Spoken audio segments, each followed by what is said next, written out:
Queridos irmãos e irmãs, graça e paz em Cristo Jesus. Amém. Alegria participar com vocês nessa noite de adoração, de comunhão, de oração e de reflexão na palavra do nosso Deus. E nós estamos aqui reunidos porque nós amamos a Deus e porque nós precisamos de Deus. E de fato nós precisamos de Deus para todas as coisas em nossas vidas. Precisamos de Deus para conhecê-lo, precisamos de Deus para amá-lo, precisamos de Deus para crer em Deus. Sem a manifestação clara e específica de Deus em nossas vidas, nós nada somos, nós nada temos e nós nada cremos. E neste início eu gostaria de trazer a você sobre esse duplo chamado de Deus para a sua igreja. Um teólogo calvinista holandês do século XVII, Gisbertus Vultius, ele dizia em um dos seus livros que a igreja de Cristo, ela é vocatio et missio, ela é chamada e enviada. E ele explicava, ela é chamada por Deus em Cristo Jesus para a salvação e ela é enviada por Deus em Cristo Jesus para a missão. E ele dizia, ao mesmo tempo, nós somos chamados para crer e no mesmo movimento somos chamados em Cristo para confessar a nossa fé. Deus nos chama para crermos de todo o coração que Jesus é Deus encarnado, Criador de todas as coisas, é o Senhor dos senhores, é o Rei dos reis, é o profeta e mensagem, é o sacerdote e o sacrifício, é o leão e o cordeiro, ele é o nosso redentor, o único caminho, a verdade e a vida. Você e eu, nós somos chamados por Deus para crermos em Jesus. E nesse mesmo movimento somos enviados por Deus para confessarmos o nome do Senhor Jesus. E nós somos conclamados a confessar a Jesus com tudo que nós somos, com tudo que nós temos, com tudo que nós fazemos e com tudo que nós falamos. É missão da igreja, eu poderia dizer, é missão central da igreja confessar o nome do Senhor Jesus. Em Mateus capítulo 10, versículo 32, Jesus disse: portanto, todo aquele que me confessar diante dos homens, também eu confessarei diante de meu Pai que está nos céus. Que maravilha! Todo aquele que me confessar diante dos homens, e nós estamos aqui e confessamos o nome do Senhor Jesus. Todo aquele que confessar o meu nome diante dos homens, eu também o confessarei diante do meu Pai que está nos céus. A palavra grega do Novo Testamento, mais comumente usada para confessar, homologel, significa declarar com muita convicção, manifestar aquilo que você sabe profundamente e absolutamente em seu coração.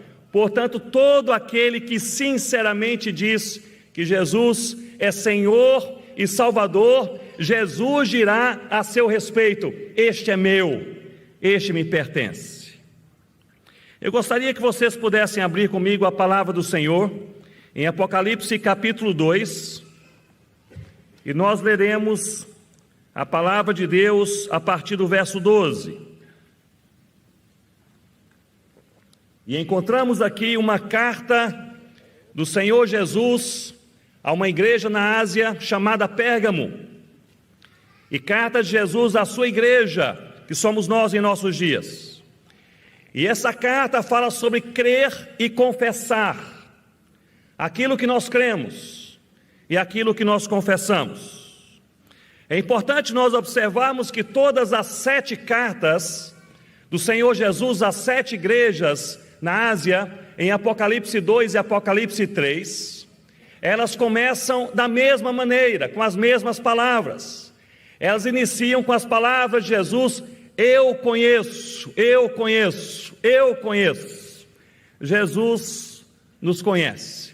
Jesus conhece a nossa história, conhece o nosso contexto, conhece a nossa caminhada. Jesus conhece exatamente como está o seu coração nesta noite.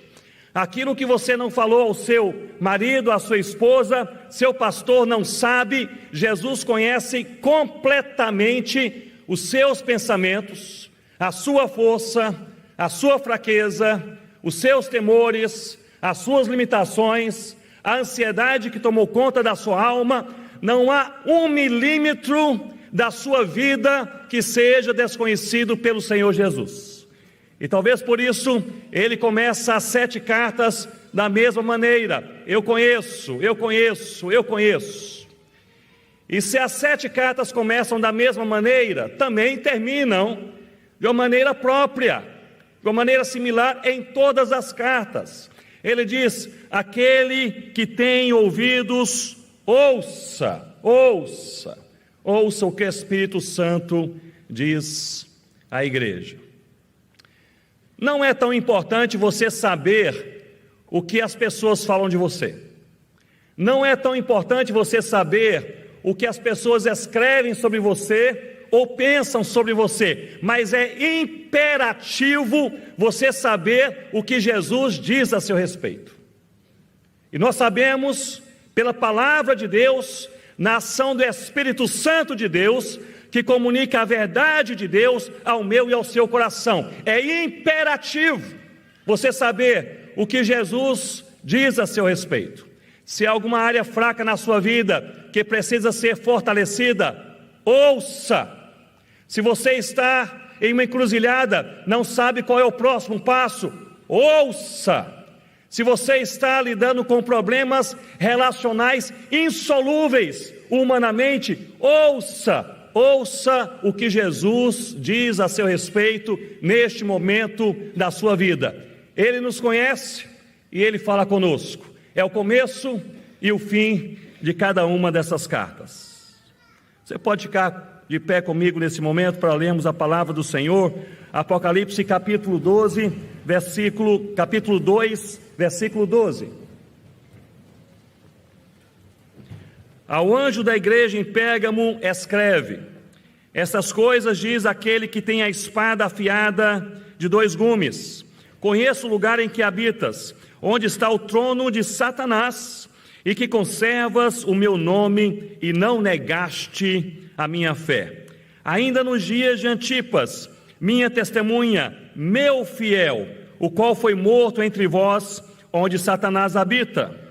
Tenho, porém, contra ti algumas coisas, pois que tens aí os que sustentam a doutrina de Balaal, o qual ensinava a Balaque a armar ciladas diante dos filhos de Israel, para comerem coisas sacrificadas aos ídolos e praticarem a prostituição.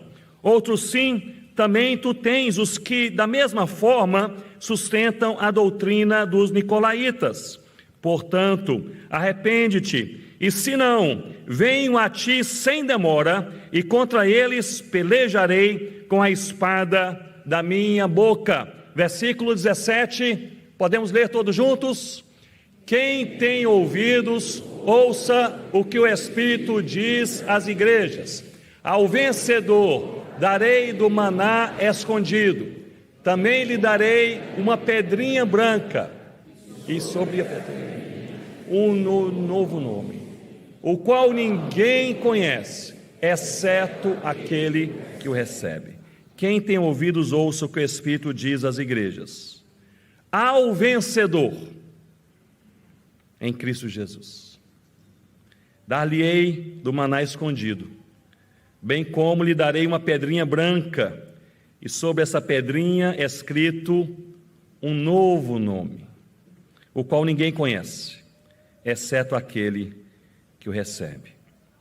Ó Deus, nós louvamos o Teu nome nessa noite. Estamos perante o Senhor e a palavra do Senhor. A certeza mais profunda no nosso coração é que nós precisamos do Senhor.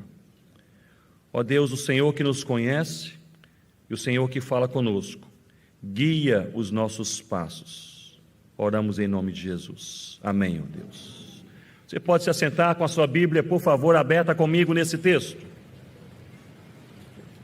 encontramos nesta carta um elogio, uma repreensão e também uma promessa.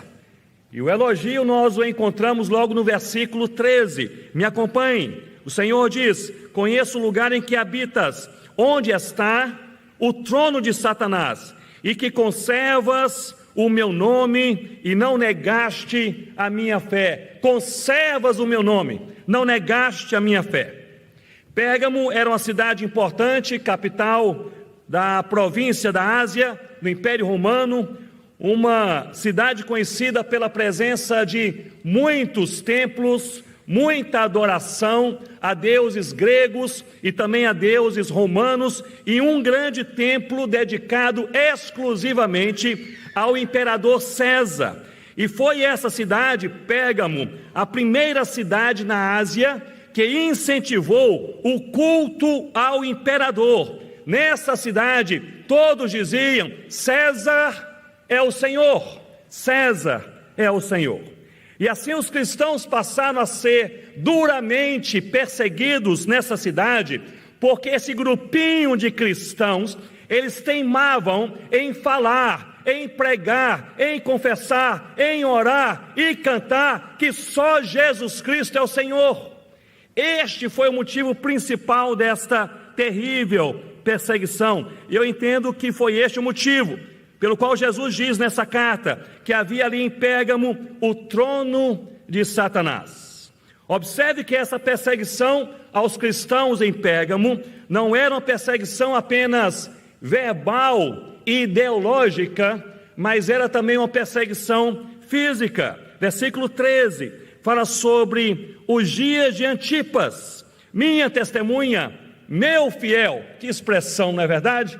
Minha testemunha, meu fiel, o qual foi morto entre vós, onde Satanás habita. Antipas foi um cristão de Pérgamo que, por confessar o nome do Senhor Jesus, e eu quero aqui fazer essa observação, não apenas por crer em Jesus, mas confessar o nome de Jesus, ele foi perseguido e foi morto. A tradição cristã diz que ele foi queimado vivo no interior de um touro de metal. Que terrível! E perante essa perseguição intensa, em que ser cristão era arriscar a própria vida, Jesus diz aos cristãos de Pérgamo que conservas o meu nome e não negaste a minha fé. Que grande elogio, que Jesus fale isso sobre você, sobre a sua casa, sobre a sua igreja, sobre o meu coração, que possamos mesmo em meio a pressão ou opressão, até mesmo perseguição, não negar a nossa fé, crer e confessar o nome do Senhor Jesus. E eu poderia levantar nesse momento essa pergunta: por que os cristãos são perseguidos? Porque esse não é um fato histórico relegado a 2000 anos atrás. Este é um fato que está espalhado por todo o mundo. Eu diria que em todos os países, cristãos são opressos, oprimidos. Em muitos países, cristãos são diretamente perseguidos, presos, torturados, mortos. Por que os cristãos são perseguidos? Nós não somos perseguidos, irmãos e irmãs, pelo que nós fazemos. Nós somos perseguidos pelo que nós cremos. Na verdade, a prática cristã, ela é bem aceita em boa parte do mundo, mesmo em países não cristãos. Quase ninguém se opõe quando os cristãos constroem um hospital, uma ponte, um projeto social, quando falam e quando estão ali lidando com esses valores cristãos como simplicidade, amor, relacionamento, integridade. Nós não somos perseguidos pelo que nós fazemos, nós somos perseguidos pelo que nós cremos, nós somos perseguidos pela nossa fé, e especialmente quando nós confessamos a nossa fé. Crer e confessar. E eu diria que em meio a tudo que nós cremos na palavra de Deus, há um capítulo que ofende mais o mundo, que gera um ódio no coração de muitos contra os cristãos, que é a singularidade do Senhor Jesus. Observe, se você se levantar onde você está, repartição pública, um escritório, uma empresa particular, na universidade, na rua, no condomínio, e você falar que Jesus é um caminho dentre muitos caminhos, você será aplaudido. Ninguém irá lhe pressionar, lhe oprimir. Se você falar que Jesus é uma solução dentre muitas soluções, certamente muitos irão aplaudi-lo de pé. Mas a perseguição, a opressão vem quando a igreja se levanta e, segundo aquilo que ela verdadeiramente crê, ela diz com todas as palavras que Jesus é o único caminho, é a única verdade, é a única vida, que Ele é o único Senhor. Foi isso que matou os cristãos em Pérgamo há 2000 anos, quando eles falaram: César não é o Senhor é Jesus Cristo. Quando nós olhamos para a realidade do mundo no qual nós vivemos em nossa geração, pensando sobre crer e confessar o nome do Senhor Jesus, eu entendo que há diversas barreiras para a evangelização, e me permitam citar 3 delas. São barreiras mais ou menos novas, surgiram nas últimas 3, no máximo 4 décadas. A primeira é a maneira como a sociedade passou a enxergar a Bíblia. Eu sou filho de pastor, nasci na igreja, literalmente, meu quarto era uma classe de escola dominical, aos domingos, nasci na igreja. E eu me lembro, na infância, na adolescência, de caminhar com o meu pai, visitando pessoas que não eram cristãs, mas mesmo pessoas não cristãs, elas tinham a compreensão de que a Bíblia era um livro especial, com mensagem especial, era algo diferente. Hoje a sociedade não pensa mais assim, enxerga a Bíblia como um mito cristão, uma narrativa retrógrada e muitas vezes nociva. A sociedade mudou a maneira de enxergar a Bíblia. Esta é uma grande barreira para a evangelização. A segunda barreira que eu gostaria de destacar é a maneira como a sociedade passou a enxergar o pecado. Antes do pluralismo e relativismo, o pecado era visto como um erro moral, cultural e espiritual. Hoje não é mais assim. Hoje o pecado é visto apenas como um erro moral, como matar, roubar, se corromper. Não mais como um erro cultural, pois tudo que é cultural deve ser aceito. E muito menos como erro espiritual, pois se não há um Deus absoluto contra quem pecar, não há erro espiritual. A sociedade enxerga pecado de uma maneira diferente. Muitas vezes nós, como igreja, pregamos contra o pecado, falamos uma coisa, o povo entende uma outra coisa. Mas a sociedade mudou a sua forma de enxergar não apenas a Bíblia e o pecado, mas também mudou a sua forma de enxergar Jesus Cristo, e especialmente a singularidade de Cristo. Observem comigo, a sociedade não rejeita Cristo, nem aqui no Brasil, nem em países não cristãos. A sociedade rejeita a singularidade de Cristo. Se você e se nós como igreja não confessarmos que Jesus é o único Senhor, nós viveremos em paz com todos. Mas é por isso que lá em Mateus capítulo 24, o Senhor Jesus, Ele disse que nós seremos odiados, palavra duríssima, odiados por causa do nome dEle entre todas as nações. Sempre eu fico assim, chocado ao ler essas palavras. Jesus não disse que seríamos rejeitados, colocados num canto ou duvidosos, não, seremos odiados por causa do nome dEle, porque falamos que só Jesus Cristo é o Senhor. E é por isso, meus irmãos, minhas irmãs, que a sociedade está tentando empurrar a igreja, pressionar a igreja para que ela possa evangelizar sem a Bíblia, sem falar e acusar o pecado e sem defender que Jesus Cristo é o Senhor. Essa é a armadilha, essa é a cilada. E é por isso que na palavra de Deus, na ação do Espírito Santo de Deus, nós somos chamados por Deus não apenas para crer, mas para confessar o que cremos. Nós cremos na Bíblia como palavra de Deus, revelação de Deus. Nós cremos que o pecado é um erro não apenas moral, mas também cultural e sobretudo espiritual, que faz separação entre um homem e Deus. E nós cremos que Jesus Cristo é o único Senhor. Não há outro caminho, não há outro nome, não há outra vereda, não há outra solução, não há outra redenção. É só Jesus, é só Jesus. Esta é a mensagem evangelística que nós precisamos resgatar e levantar bem alto essa bandeira, meus irmãos e irmãs. E às vezes eu fico pensando que muitas vezes levantamos pouco a bandeira de Cristo, porque temos muitas outras bandeiras a serem levantadas. Eu estou convencido que um dos maiores desafios da Igreja de Cristo em nossos dias é nós falarmos menos sobre nós e mais sobre Jesus. É nós admirarmos menos nossos líderes e mais o Senhor Jesus. É nós apresentarmos menos a igreja e mais o Senhor da igreja.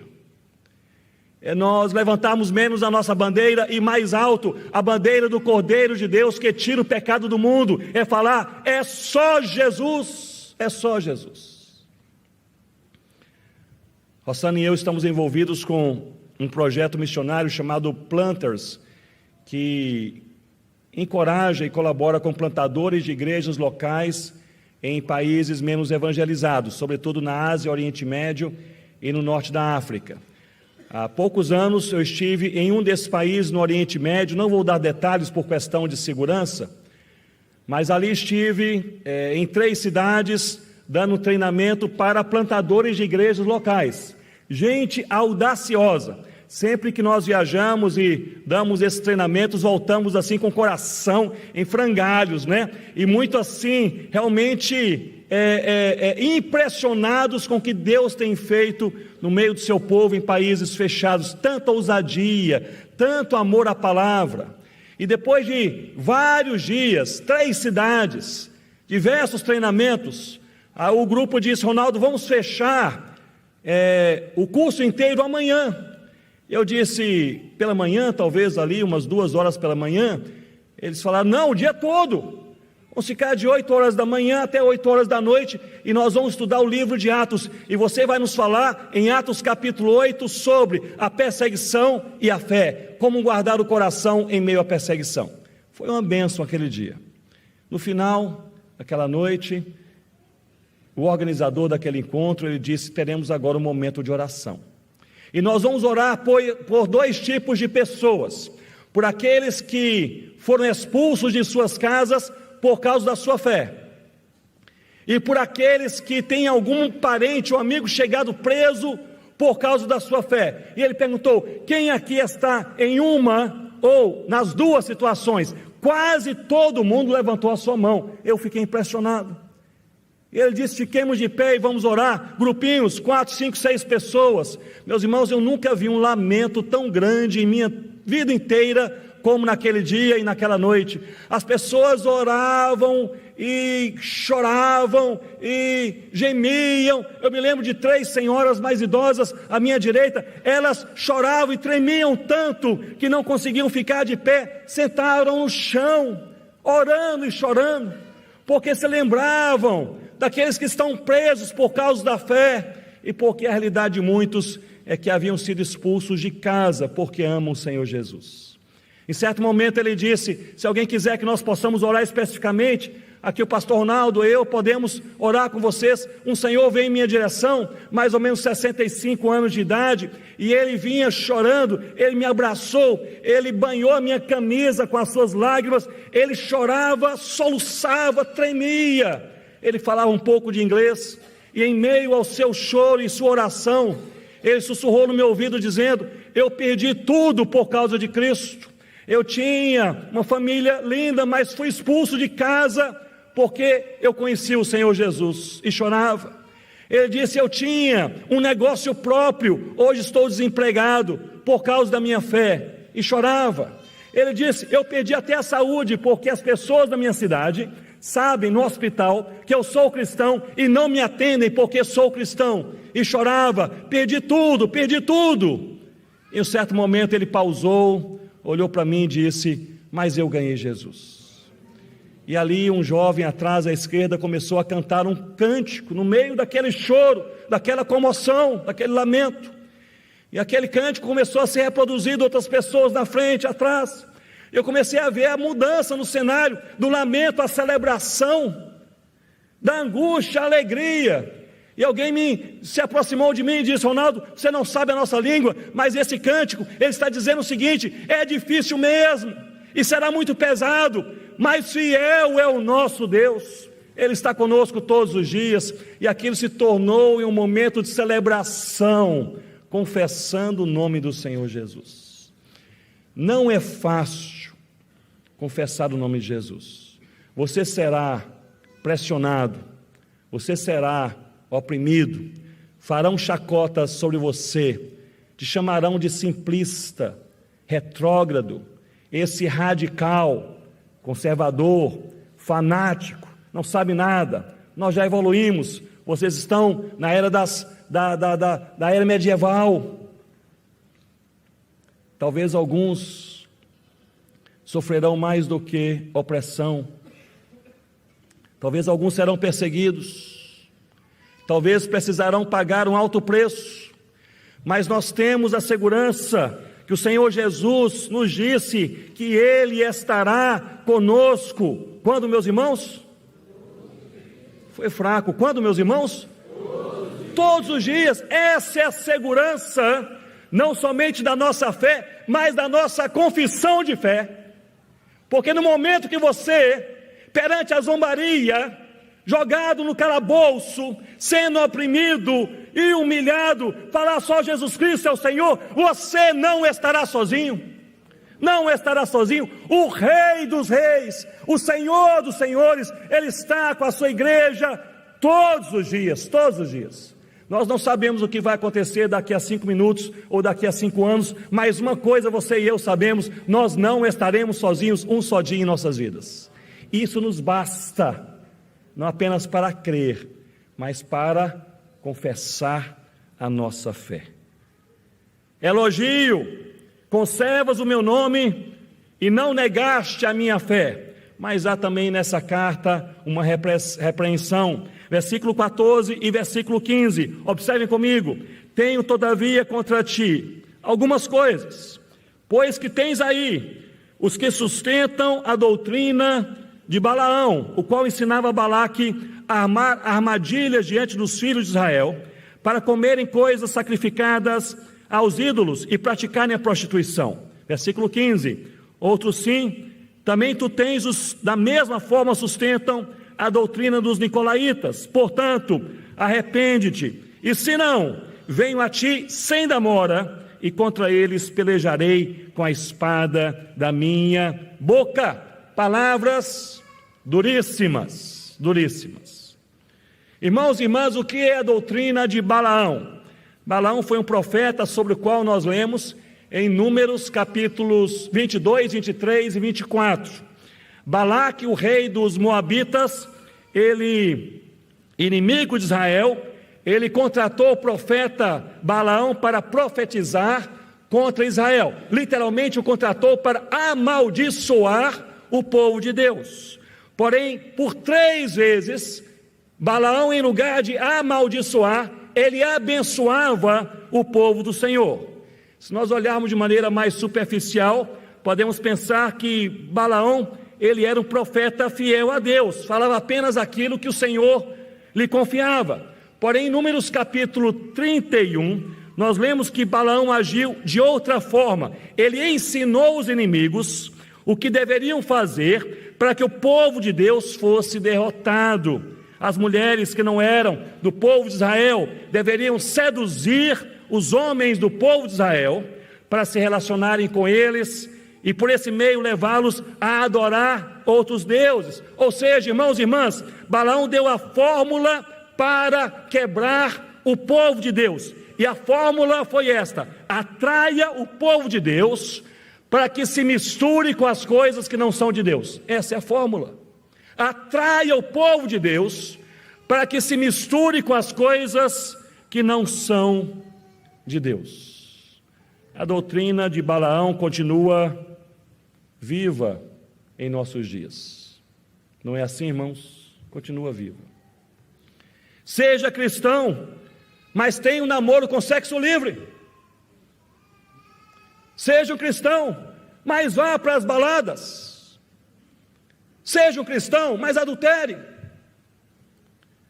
Seja um cristão, mas não fale da sua fé para não constranger alguém. Seja um cristão, mas não confesse o nome do Senhor Jesus. Essa é a doutrina de Balaão. Atrair o povo de Deus para, como um povo de Deus, se misturar com coisas que não são de Deus. Os nicolaítas, sobre os quais a Bíblia não diz muito, foram várias vezes citados na história da igreja como pessoas que abraçavam tudo que lhes dava prazer. É o liberalismo. Defendiam que você precisa guardar o seu espírito, mas pode fazer tudo o que o seu corpo desejar. Guarde o seu espírito, mas faça tudo o que você desejar. Versículo 15: portanto, arrepende-te, e se não, venho a ti sem demora, e contra eles pelejarei com a espada da minha boca. Meu irmão, minha irmã, cuidado com a doutrina de Balaão, na sua vida, na sua mente, como você age, na sua casa, no seu casamento. Cuidado com a doutrina de Balaão com seus filhos, na sua igreja. Nós somos chamados a crer e confessar a nossa fé. Confessar a nossa fé em casa, confessar a nossa fé nas ruas, confessar a nossa fé em Jesus no trabalho, na universidade, aqui na cidade, nos vilarejos, no sertão, na mata, no Brasil e em outros países, até os confins da terra, confessar o nome do Senhor Jesus. A confissão belga do século XVI é um exemplo que nós devemos ler e nós devemos observar. Sempre me chamou a atenção essa confissão de fé belga pelo contexto também, pelo conteúdo primeiramente, mas também pelo contexto. Como sabemos, a Reforma Protestante teve seu estupim em 1517, um retorno às Escrituras que diziam só em Cristo. Esse retorno passou a ser proclamado em toda parte, mas junto com essa proclamação dessa verdade, só Jesus, veio também a perseguição. Pessoas passaram a ser perseguidas, encarceradas, torturadas e mortas em muitos lugares. Mais de 40 anos depois da Reforma Protestante, o Reino da Espanha atacava fortemente os cristãos reformados dos Países Baixos. E muitos cristãos foram mortos nesse período, cerca de 40 anos depois da Reforma Protestante. Foram encarcerados, muitos foram banidos. Há relatos históricos que falam sobre cerca de 12 mil cristãos mortos nesta época. Perseguição aos cristãos reformados. O pastor e teólogo Guido de Bresse, debaixo de uma forte perseguição, se refugiou na Inglaterra. Sua vida estava ameaçada, ele iria ser preso e morto. Fugiu, partiu para a Inglaterra. Depois de algum tempo, ouvindo e lendo os relatos dos seus irmãos que estavam sendo perseguidos na Bélgica, nos Países Baixos, ele voltou. E ali ele voltou, mas logo depois teve que fugir para salvar a sua vida em 1561. E é justamente neste ano que ele escreveu a Confissão de Fé belga. E poucos anos depois, ele foi morto. Essa confissão de fé, ela foi originalmente dirigida ao rei da Espanha, Filipe II, que era o perseguidor dos cristãos reformados dos Países Baixos, com o objetivo de fazê-lo entender em que criam e como criam os protestantes. Agora, olhe bem para mim e pense comigo. Você está sendo procurado e perseguido por causa da sua fé. Você já teve que sair para um outro país se refugiar para não morrer e voltou. Você já viu centenas dos seus irmãos serem mortos por causa da sua fé. E você tem a oportunidade única de escrever ao rei que comanda essa perseguição. Sobre o que você falaria? Sobre o que você escreveria? Sobre política? Sobre justiça? Sobre direitos humanos? Ou quem sabe amenizaria alguns pontos bíblicos para fugir da opressão? O pastor Guy Debray, em Fuga, em 1561, ele escreveu em Fuga a confissão de fé belga, que inicia dizendo o seguinte, e eu leio: todos nós cremos com o coração e confessamos com a boca que há um só Deus, o único e simples ser espiritual. Ele é eterno, incompreensível, invisível, imutável, infinito, todo-poderoso, totalmente sábio, justo e bom, e uma fonte muito abundante de todo bem. Ou seja, no meio de uma fuga desesperada, vendo centenas morrerem por causa da sua fé, e ao escrever para o rei, que é aquele rei que comanda toda a perseguição, encarceramento e morte, ele não pediu desculpas, ele não falou sobre política, sobre justiça, justiça social, direitos humanos, ele falou: eu creio em Deus. Essa deve ser a postura da igreja de Cristo, meus irmãos. Falar menos sobre outras coisas e mais sobre a nossa confissão de fé. Nós cremos em Jesus, é o Senhor dos senhores, Ele é o todo-poderoso Deus, Ele é Rei absoluto, Ele é leão e cordeiro, resgatador, redentor da nossa alma, Senhor da igreja, Senhor do universo, Senhor da eternidade. Nós precisamos crer e nós precisamos confessar o nome do Senhor Jesus.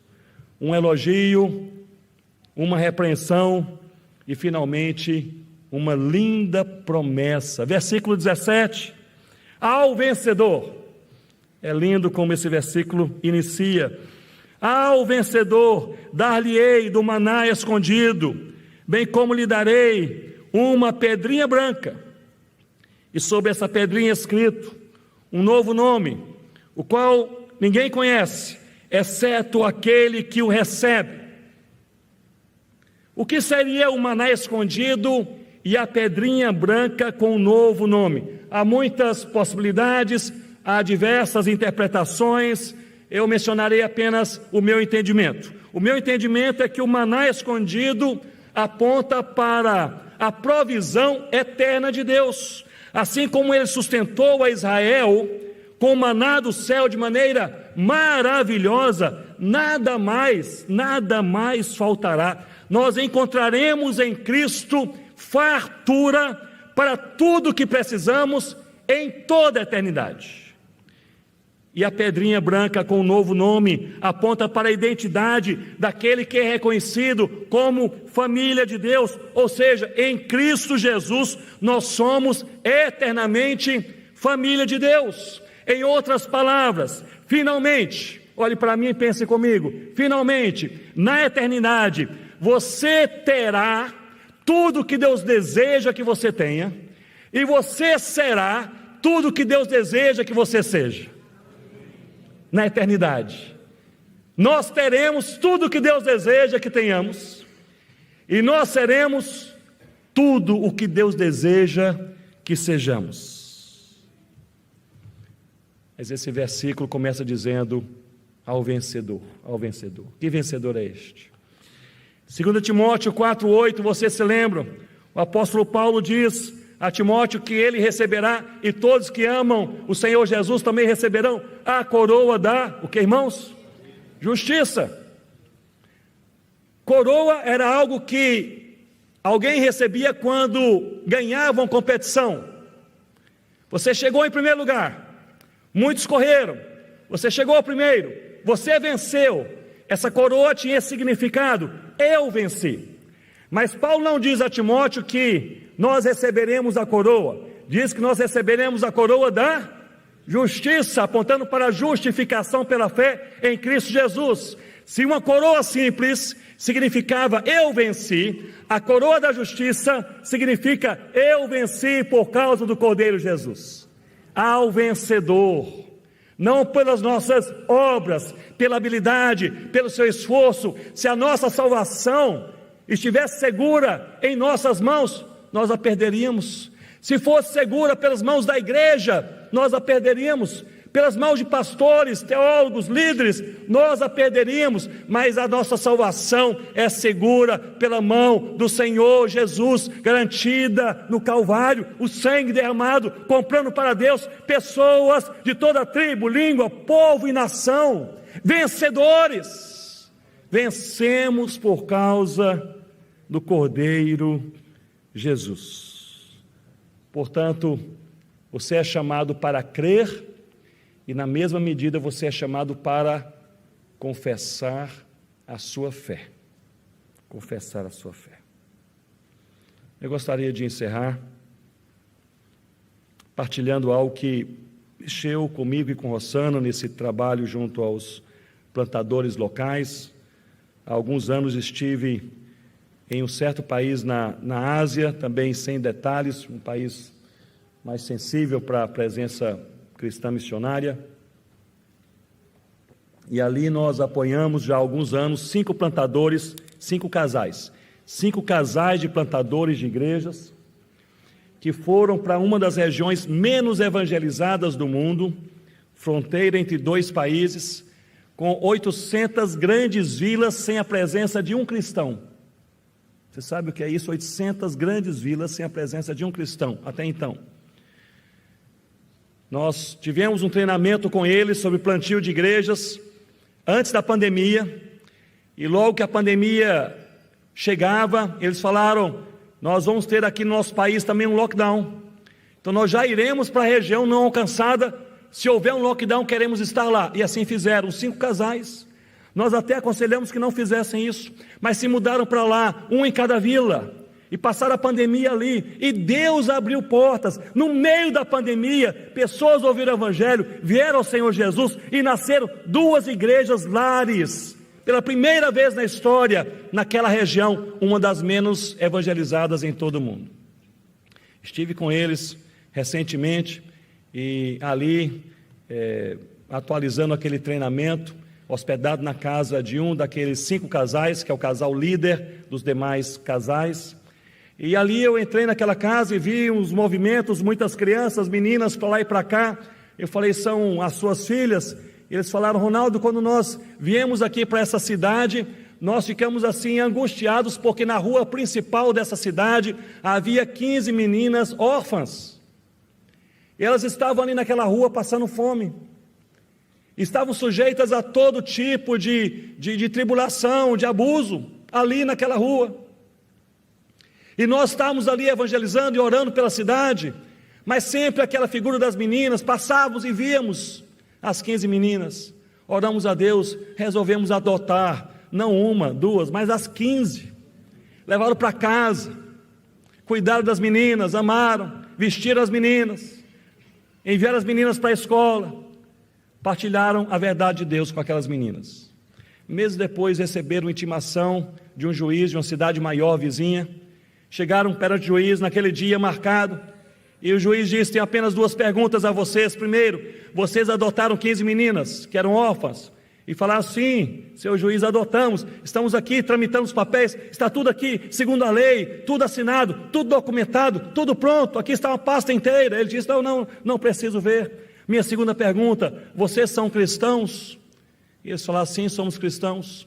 E ele disse: vocês têm 48 horas para devolver as meninas para onde elas estavam. Aquela mulher se derramou em lágrimas perante o juiz e disse: quer dizer o Senhor que o Senhor prefere que essas meninas voltem para as ruas passando fome e sujeitas a todo tipo de tribulação, do que sendo adotadas por cristãos? E ele disse: é exatamente isso, podem se retirar. Foram para casa, não sabiam o que fazer, me contaram essa história assim, emocionados, e falaram: chegaram em casa e começaram a orar e chorar. e lá estavam as meninas. Chegaram os recém-convertidos, já havia 2 igrejinhas lares. Chegaram os recém-convertidos, famílias sólidas, dizendo o que aconteceu, contaram a história. Eles falaram: é porque vocês adotaram 15, chamou a atenção, mas nós vamos fazer esse trabalho com vocês, vamos mudar aqui o processo, vamos contratar um advogado. E uma família disse: nós vamos adotar 2, e a outra disse: nós vamos adotar 3, e rapidamente distribuíram aquelas meninas entre aquelas famílias cristãs, e contaram aquela história, e falaram que o advogado estava tendo trabalho, e que as meninas iam para a escola, mas tinham que estar assim um pouco camufladas, para não verem as meninas todas juntas. Aquela noite eu fui para o quarto dormir, estava muito quente, 48 graus, região desértica, estava lá sem conseguir dormir bem, e eu pensei: isso não vai dar certo, aqui tem todos os elementos do fracasso, porque agora o juiz já conhece os plantadores, agora por extensão, as famílias cristãs que adotaram as crianças, já estão também na lista ali, sabendo quem são os cristãos. As igrejinhas vão ser agora visadas, são os primeiros crentes em toda essa geração, em toda essa região. Isso está humanamente fadado ao fracasso. E eles falaram: Ronaldo, amanhã é domingo, você volta para o Brasil à tarde, mas pela manhã nós vamos ter um culto, pela primeira vez vamos reunir as 2 igrejinhas ao mesmo tempo. Nós fazemos separadamente por segurança, mas alugamos uma casa fora da cidade, lá nós vamos nos reunir. E assim fizeram. Domingo pela manhã, cedinho, saímos de carro, pararam atrás da casa e falaram: como você é estrangeiro, chama atenção, você fica aqui fora, nós vamos entrar pela frente, você espera alguns minutos, o portão está destrancado, você entra pela casa, no corredor, e na sala principal da casa, nós estamos ali reunidos, vamos esperá-lo, que os 10 minutos você entra. E assim eu fiz, abri o portão, a casa, entrei pelo corredor, e quando eu entrei, cheguei naquela sala principal, havia ali um pouco mais de 30 pessoas, todas sentadas nas esteiras, como é comum naquela parte do mundo, cantando um hino ao Senhor. E as primeiras pessoas que eu vi foram aquelas 15 meninas, olhos fechados, mãos levantadas, e um jovem se aproximou de mim e disse: Ronaldo, nós estamos cantando um hino que diz: fiel é o Senhor, fiel é o Senhor. Não quer dizer que será fácil a sua vida cristã, a sua caminhada cristã, nem você crer, muito menos você confessar, mas esta é uma segurança que nós temos. Eu gostaria de relembrá-los nesta noite: fiel é o nosso Deus. Na sua vida, fiel é o Senhor. Na sua casa, fiel é o Senhor. Você não sabe o que fazer, fiel é o Senhor. Parece que não tem solução, fiel é o Senhor. Parece que você não tem forças para resistir, fiel é o Senhor. Parece que vai acabar e vai dar realmente errado, fiel é o Senhor. Plantador de igreja, parece que ninguém ouve a palavra, fiel é o Senhor. Parece que as portas não se abrirão nunca, fiel é o Senhor. Parece que a igreja não vai subsistir, fiel é o Senhor. Porque o nosso Deus, que é fiel, Ele nos chama para crer, e Ele sustenta a nossa fé, e Ele nos chama para confessar o seu nome, e Ele sustenta a nossa confissão. Portanto, meus irmãos, se nós verdadeiramente cremos nisso, você e eu podemos voltar para casa hoje à noite, colocar a cabeça sobre o travesseiro e falar com a nossa alma dizendo: descansa minha alma no Senhor, Deus cuida de mim, fiel é o Senhor. Vamos orar? Fique de pé comigo nesse momento. Senhor Deus, nós oramos ao Senhor, olhando para o Senhor, gratos pela palavra do Senhor, dependentes da ação do Espírito Santo do Senhor. Encoraja a nossa fé e encoraja a nossa confissão. Encoraja a nossa fé, aumenta a nossa fé. Encoraja a nossa confissão, nos dê ousadia, coragem, intrepidez, para com as nossas palavras, com o nosso testemunho, com tudo aquilo que nós somos, fazemos, temos e falamos, confessarmos que só Jesus Cristo é o Senhor. E, ó Deus, que essa confissão de fé entre na mente e no coração dos nossos filhos, em nome de Jesus, e dos nossos netos, em nome de Jesus, das nossas famílias, em nome de Jesus. Que essa confissão de fé entre na mente e no coração dos nossos vizinhos, em nome de Jesus, daqueles a quem nós estamos evangelizando, em nome de Jesus, daqueles locais onde o evangelho tem sido espalhado, igrejas ainda não nasceram, pela graça de Cristo nascerão, em nome de Jesus. Ó Deus, fortalece a nossa fé e fortalece a nossa confissão de fé. É a nossa oração nessa noite, em nome de Jesus. Amém, Senhor.